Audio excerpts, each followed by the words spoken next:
Good morning student. जैसा कि आपको पता है कि ये अपनी जो क्लासेस है हाइड्रोलिक एंड न्यूमेटिक की क्लासेस है। लेक्चर नंबर 3.1 यानी चैप्टर 3 की आज पहली क्लासेस है। बच्चों आपको पता है कि अब जैसा हमारा पेपर आएगा वो कैसा होगा, ऑब्जेक्टिव क्वेश्चन बेस्ड होगा। तो इसलिए आज जो क्लासेस की जो सुविधा दी गई है ऑनलाइन क्लासेस जैसा हम लोग दे रहे हैं, अब ऑब्जेक्टिव क्वेश्चन बेस्ड क्लास होगी। बच्चों द्रवों का प्रवाह यानी फ्लो ऑफ फ्लूइड अगर हम बात करें तो बच्चों सबसे पहले बात करें हम एक नंबर का आपसे पूछेगा कि द्रव गतिकी के बारे में बताइए। द्रव गतिकी यानी जो है हमारा द्रव गतिकी यानी हाइड्रोडायनेमिक्स बोलते हैं। क्या बोलते हैं बच्चों? हाइड्रोडायनेमिक। हाइड्रोडायनेमिक होता क्या है बच्चों? अगर हमारा कोई फ्लूइड है, कोई तरल है, वो गति की अवस्था में है तथा उस गति की अवस्था में जो उस पर बल या दाब आरोपित किया जाता है उसका अध्ययन क्या कहलाता है बच्चों?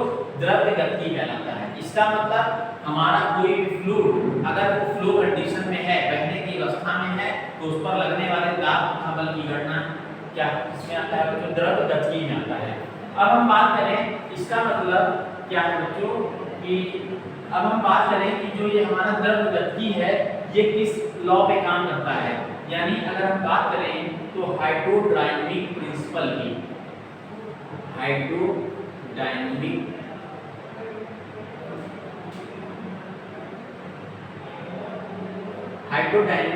प्रिंसिपल की अगर हम बात करें कि ये किस सिद्धांत पर कार्य करता है बच्चों, तो जो भी हमारा द्रव गतिकी है ये मुख्यतः बच्चों तीन लॉ पे काम करता है। तीन लॉ पे काम करता है।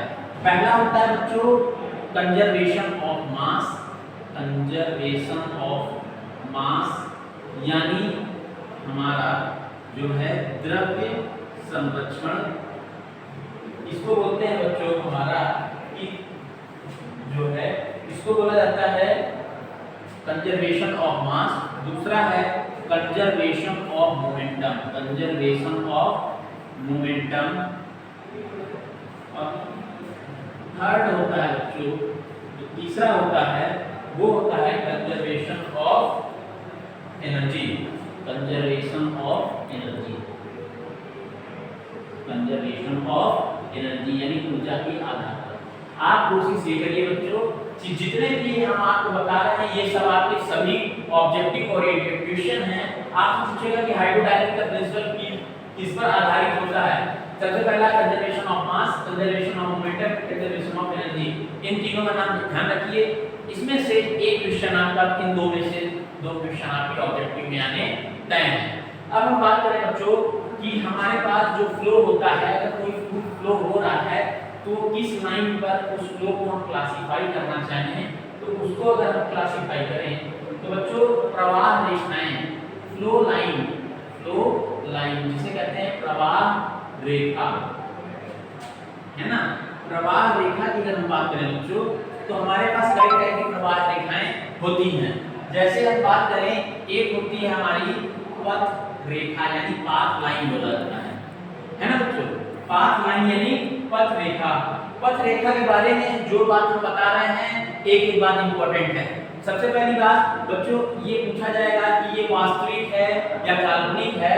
तो हम बात करें कि ये जो पाथ रेखा होती है ये कैसी होती है बच्चों? वास्तविक रेखा होती है, वास्तविक रेखा है। दूसरी बात अगर क्या करें कि दो पाथ रेखाएं एक दूसरे को आपस में काट सकती हैं, यानी एक दूसरे को कट कर सकती है, एक दूसरे को एक दूसरा कर सकती है ना।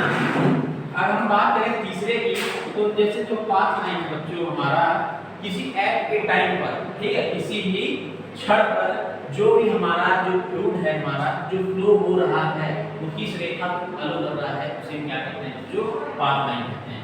तो जो पाथ लाइन है या पथ रेखा है इसके बारे में जो भी हमने तीन बातें बताई सारी आपके ऑब्जेक्टिव ओरिएंटेड क्वेश्चन हैं।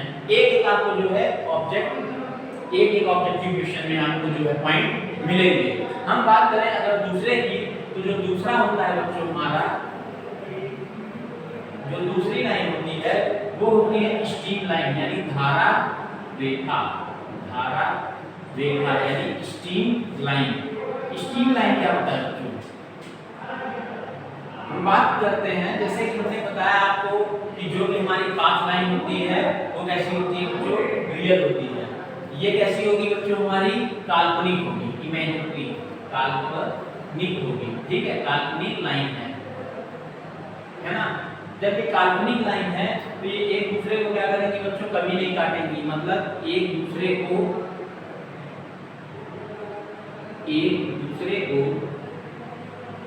कट नहीं करती है ना। ये जो पॉइंट लिखाए जा रहे हैं आपका एक एक पॉइंट जो है पेपर में इंपॉर्टेंट है। थर्ड बात करें कि हमारा ये जो स्ट्रीम लाइन है ये होती क्या है? अगर हम बात करें जो स्ट्रीम लाइन यानी धारा रेखा की अगर हम बात करें तो जैसे कि अगर हम बात करते हैं कि अगर हमारा कोई फ्लूइड फ्लो हो रहा है ना, फ्लूइड फ्लो हो रहा है तो किसी टाइम इंटरवल पर, किसी भी टाइम इंटरवल पर जो फ्लूइड के जो पार्टिकल होंगे, नंबर ऑफ पार्टिकल होंगे, तो जो फ्लूइड के पार्टिकल होंगे उनके द्वारा उनके जो भी वेलोसिटी है उसका जो एवरेज अगर हम लें तो जो एवरेज है उससे बनने वाली रेखा क्या होती है? हमारी धारा रेखा कहलाती है। यानी एवरेज से बनने वाली जो रेखा होती है वो क्या कहलाती है? जो औसत से बनने वाली रेखा हमारी क्या कहलाती है? स्ट्रीम लाइन कहलाती है। थर्ड बात हम करें अगर स्ट्रीम लाइन ट्यूब की, स्ट्रीम लाइन ट्यूब की, तो स्ट्रीम लाइन ट्यूब क्या होता है बच्चों? अगर जैसे हमारा कोई फ्लूइड क्या है? फ्लो हो रहा है ना। फ्लूइड फ्लो हो रहा है तो फ्लूइड जो डिफरेंट टाइप के जो फ्लूइड के पार्टिकल हैं वो आपस में फ्लो होकर एक क्या एक ट्यूब जैसी संरचना बनाते हैं, उसे क्या कहते हैं? तो स्ट्रीम लाइन ट्यूब। ये तीन चार बातें समझ में आई। अब हम बात करते हैं हमारा जो अगला पॉइंट है, इसको बोलते हैं बच्चों तंतु रेखा। तंतु रेखा यानी फिलामेंट लाइन। ठीक है, तंतु रेखा, तंतु रेखा।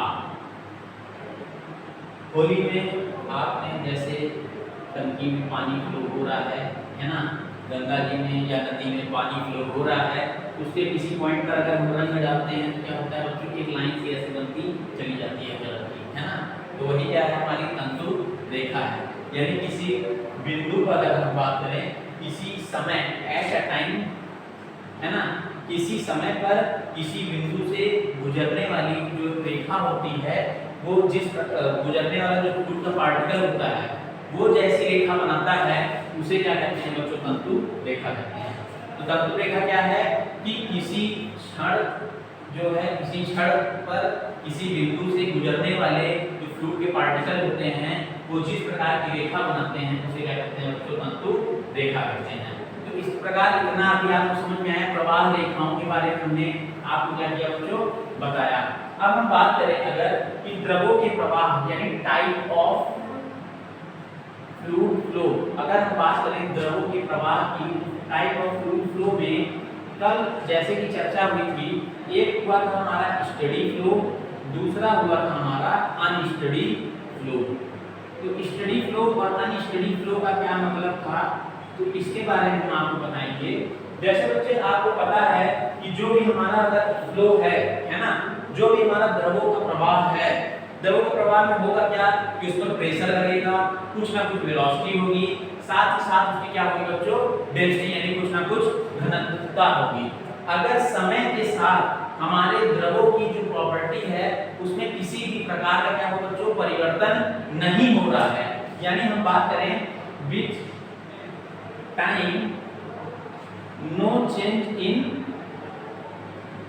फ्लूइड प्रॉपर्टी, यानी अगर किसी भी जो द्रव है उसकी प्रॉपर्टी में समय के साथ कोई परिवर्तन नहीं हो रहा तो ऐसे फ्लो को क्या कहेंगे बच्चों? स्टडी फ्लो कहेंगे। अगर हम बात करें dp/dt equal to 0, d rho equal to dt equal to 0 और du यानी velocity upon d time equal to 0, ये जो तीन इक्वेशन बनाई गई है बच्चों ये आपके लिए बहुत महत्वपूर्ण है, इसमें से पेपर में आने के चांस है। हम बात करें अगर हमारी यही समय के साथ फ्लूइड की प्रॉपर्टी बदल रही है तो ये क्या होगा बच्चों? अनस्टडी फ्लो होगा। यानी अगर हम बात करें dp/dt does not equal to 0, du upon dt that is not equal to 0 और d2/dt that is not equal to 0। तो हमने अभी क्या सीखा बच्चों, स्टडी फ्लो और अनस्टडी फ्लो सीखा। अब हम बात करें, अब हम बात करते हैं यूनिफॉर्म और नॉन यूनिफॉर्म फ्लो की। जितनी चीजें आपको बताई जा रही हैं सारी चीजें क्या है बच्चों, एक एक करके बहुत महत्वपूर्ण हैं। अब हम बात करें, अभी तो हमने समय याद आपको बताया कि हमारा समय है, फ्लूइड को अगर फ्लो हो रहा है, समय के अनुसार अगर उसकी प्रॉपर्टी में बदलाव आ रहा है तो उसे क्या कहेंगे, अनस्टडी फ्लो। समय के साथ बदलाव नहीं आ रहा है तो इसे कहेंगे स्टडी फ्लो। अब हम बात करें बच्चों यूनिफॉर्म फ्लो और नॉन यूनिफॉर्म फ्लो की।